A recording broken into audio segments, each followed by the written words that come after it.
ለመከራከር የምትመጡ ሰዎች ግን ምናችሁ ነው የሚያማችሁ? ድንግል ናችሁ ወይ እናንተ? 9 times out of 10 አይደላችሁ። ስነ ልቦናችሁ ድንግል ነው ወይ? አይደለም። በዚህ ህይወት ስትኖር እነዚህን 3 የሞኝ ስራዎች እንዳትሰራ። መስማት ለተሳነው ሰው አትስፈን፣ እውር ለሆነው ሰው አትደንስ እና ፌሚኒስትን አትከራከር። ታዲያ ይሄን ቪዲዮ ለምን ሰራህ?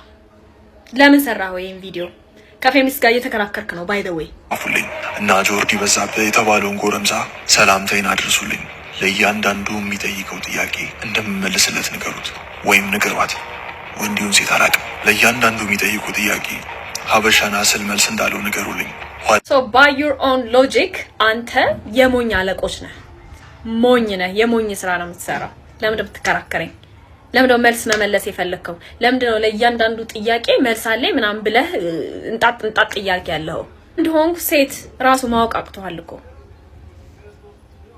ሞኝ ብቻ አይደለህም ደደብም ነህ። እና ለውራኖቹ ፌሚኒስቶች መልእክት አለኝ።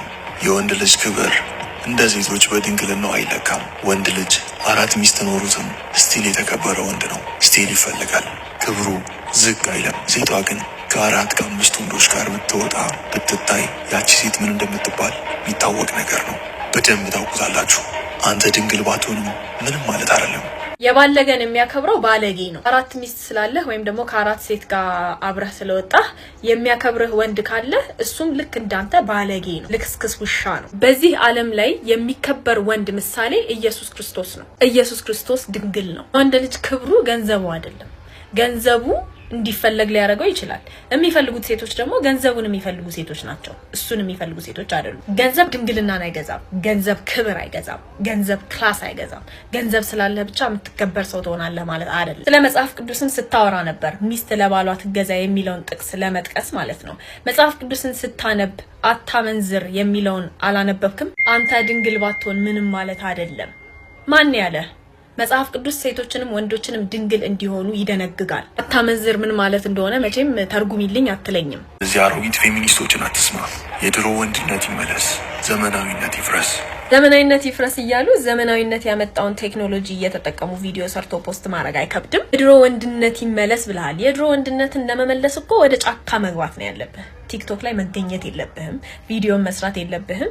ዘመን አመጣሽ ቴክኖሎጂንም መጠቀም የለብህም። የድሮ ወንድነት ቴክኖሎጂ ላይ አይገኝም። የድሮ ወንድነት ሶሻል ሚዲያ ላይ አይገኝም። የድሮ ወንድነት ጫካ ላይ ከእንስሳ ጋር እየታገልክ ነው የምታገኘው። go find it. oh and by the way እኔን አንተ ምናምን ብለህ ስለጠራህ እኔን አይደለም የሰደብከው፣ ወንድነትን ነው የሰደብከው።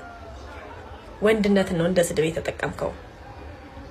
so በርታ፣ ቀጥልበት። አሮጊት ፌሚኒስቶች ምናምን ያልከው እርጅና ጸጋ ነው። እርጅናም ስድብ አይደለም። also እያልክ ስላወራህ ድምጽህ ዲፕ ነው ማለት አይደለም። ከተፋ ጋር